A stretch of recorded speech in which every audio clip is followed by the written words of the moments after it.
journée de top 14 au stade Chaban-Delmas pour le dernier match de l'année 2023 à domicile de l'Union Bordeaux-Bègles. C'est donc le Loup Lyon qui se présente, les Girondins qui montent en puissance depuis plusieurs matchs maintenant. À l'inverse, les Lyonnais ont du mal hors de leur base depuis le début du championnat. Belle ambiance en Gironde pour cette partie, un stade bien garni. Et le match qui débute avec deux pénalités de Mathieu Jalibert pour permettre donc à l'UBB de mener 6-0. Mais cette relance lyonnaise et cette réaction du Loup sur cette situation, Niniashvili pour Vincent Rattès qui fixe, élimine après un bon cadrage débordement et qui vient aplatir un essai magnifique pour les Rodaniens. Un essai de 100 mètres on peut dire, ou presque, avec au départ de l'action donc les trois quarts. Alfred Parisien, il est là, qui fait déjà une fin de passe pour mettre dans l'avancée. Niniashvili ensuite qui remonte. Une passe dans la course de Vincent Rattès qui élimine bien, casse un plaquage et peut marquer un essai spectaculaire. Lyon recolle et mène même 10-6 dans cette fin de première période grâce à Paddy Jackson. Une transformation et une pénalité. Avec cette action Bordelot-Béglaise sur le côté gauche, des passes qui s'enchaînent bien, rapide dans le couloir des 5 mètres. La charge de Marco Gazzotti, l'ancien grenoblois qui aplatit à son tour et met à nouveau l'UBB devant au tableau d'affichage. Encore un bel essai dans cette partie, cette fois-ci donc pour l'UBB, le premier essai de l'UBB dans cette partie. Gazzotti donc. Alors que là, ce match à la 40e bascule avec cette charge de Romain Taofi-Fenois. Irrégulière, et Romain Taofi-Fenois qui écope d'un carton rouge. Ça veut donc dire que Lyon va se retrouver en infériorité numérique pour la suite de cette partie. Les conséquences sont immédiates ou presque. Un de moins dans le paquet d'avant, un de moins sur le terrain tout court. Et du coup, Lyon qui recule sur cette mêlée. L'essai pour l'UBB marqué par le numéro 8, Tevita Tatafou, en force, en puissance.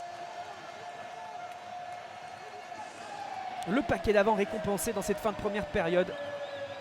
Et on bascule dans cette seconde période, cette fois-ci avec donc cet avantage pour Bordeaux face à Lyon. Des Bordelais dominateurs, on retrouve Tatafou en sortie de mêlée pour cette charge du jeu debout. Cette fois-ci des passes, les espaces sur les extérieurs et finalement non. Le choix audacieux mais payant de Nicolas Deporter pour venir aplatir et faire un nouveau break dans ce match.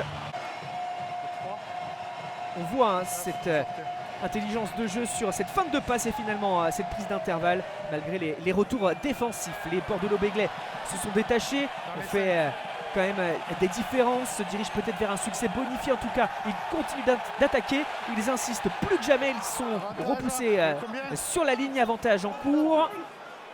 Bras levé de l'arbitre. Et dans un registre différent, c'est charge avec les gros. Ce jeu direct et l'ouverture encore une fois. Alexandre Ricard cette fois-ci pour un nouvel essai. L'UBB qui déroule. On disait de cette équipe girondine donc qu'elle montait en puissance sur ces derniers matchs. Ça se confirme pour les hommes de Yannick Bruce. Ce jeu au pied de pression qui plus est, la présence dessous et ce ballon récupéré par Nicolas Deporter, Maxime Lucu, la passe et finalement cette prise d'espace sur les extérieurs avec ce jeu au pied et Madoche Tamboué qui peut récupérer ce ballon dessous et venir aplatir encore un nouvel essai pour l'UBB.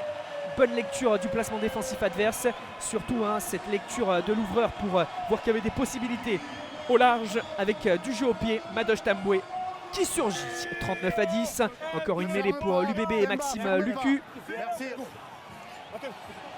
Et ce travail derrière qui permet à Moefana de marquer le 6e essai de l'UBB dans ce match. Succès donc bonifié face au Loup. Vous le voyez dans les derniers instants de ce match. Succès bonifié grâce à ce dernier essai. Moefana tout sourire. Forcément les Bordelot-Béglais réussissent leur dernière de l'année à domicile face au Loup, toujours en difficulté à l'extérieur. Score final donc 46-10.